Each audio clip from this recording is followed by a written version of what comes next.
Coach, just looking at the day yesterday as far as preparing for game two, just what was the vibe you got from guys after practice and what you guys went over and the confidence and the details part and in the game plan and that type of stuff? All of that. The details. What do you feel like they grasped the details of what you're trying to get across? It's like any game you lose in the playoffs. There's a level of, wanting to do better, making better decisions, all of that. Talking about the things that matter, rebounding and awareness on certain environments and plays that they've run.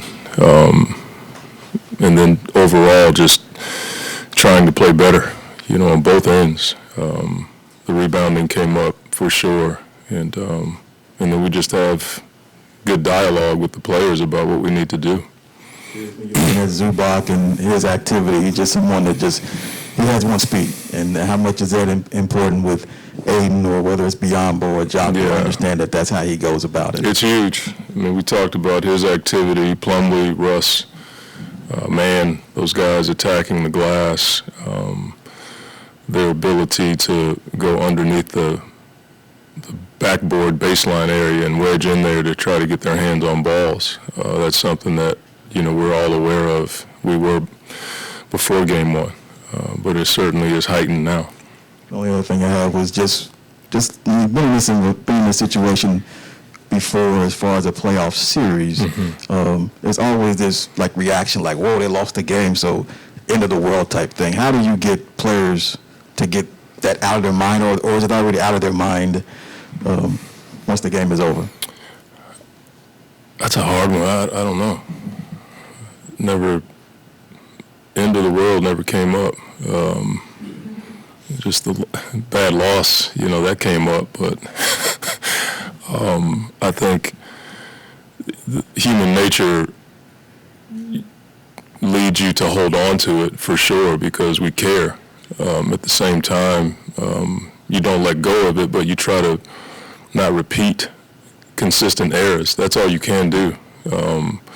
But I think we have enough guys in our locker room with playoff experience to understand the balance of feeling the pain and the hurt of it all, but also moving forward and maybe using all of that pain and whatever it is to play better the next time. But I do think just as a competitor, anytime you lose, you feel like, you feel poorly, you feel bad. I think that's just the sign that we all care. So I don't think there's anything wrong with that. Monty, on Sunday, it was a lot more of Kevin bringing the ball up than we've previously seen. How did you like the execution there and also the ability to find him off the ball in the spots that you had been using him in previously? Yeah, I think, one, I can do a better job of just getting him the ball in positions where he can have a live ball situation. We do like the fact that we have multiple guys that can bring the ball down the floor.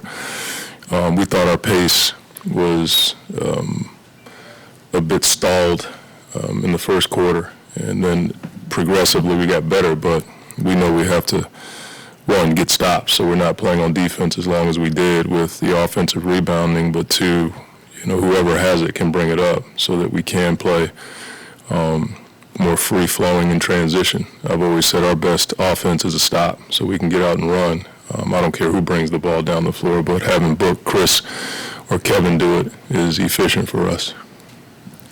Coach, obviously you made the starting lineup switch last game. Is that something you are going to stick with here in game two? We'll see. And with campaign, I know checking boxes is the term you guys use. Yeah. How far is he in that progression? He's just not ready. He's done a lot more on the floor, but there's certain movements that he can't do just yet without pain. So he's still in that mode of trying his best to get back on the floor, but there's certain things that he can't do. He's tried his butt off with Coach Jack. Every day I look out there when I'm in the conference room or I'm down on the floor, Cam's there. So he's trying. He just can't get it where he wants to right now. The last thing I had was obviously in game one. How did you like the way that you guys defended Kawhi? Did you like the size on him, or did you see opportunities where maybe doubles might help in that regard? Well, he had 38 points, so you can't say that you liked those kinds of looks for anybody in the league. There's obviously certain things that you can do, and we'll have to see what that looks like.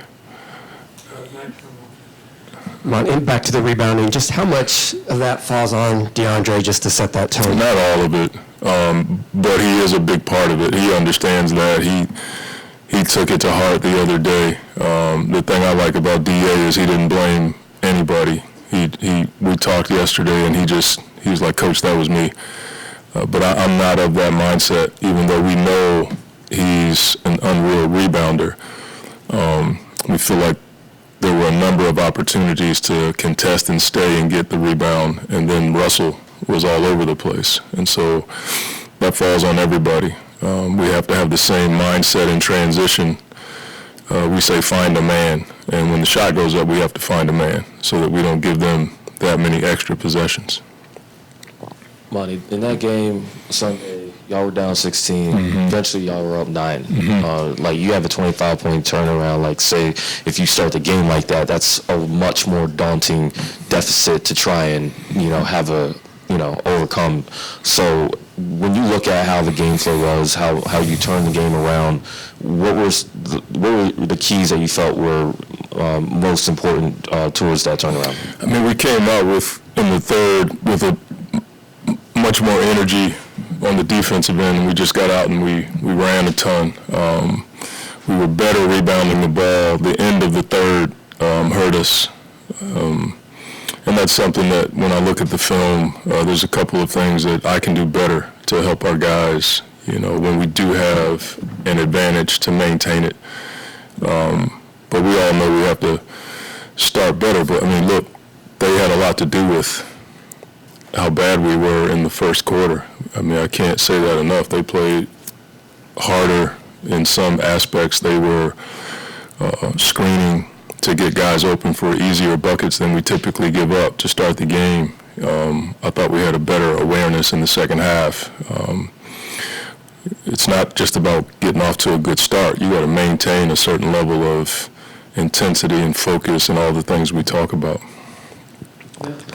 Monty, we talked a little bit yesterday about the KD, Kawhi thing, but just starting off, do you anticipate being more aggressive defensively on Kawhi and not necessarily saying that he dictated where he wanted to go, but do you want to be more proactive defensively on him? I mean, I think anytime you play against Kawhi, you want to be aggressive with him. We were aggressive with our shift defense. A lot of his shots were contested twos, and based on all the analytics, that's the shot you want to give up. We don't want to give up that many. So there's obviously some things that we have to do better. I'll leave it at that. Thanks, Scott. All right, thank you.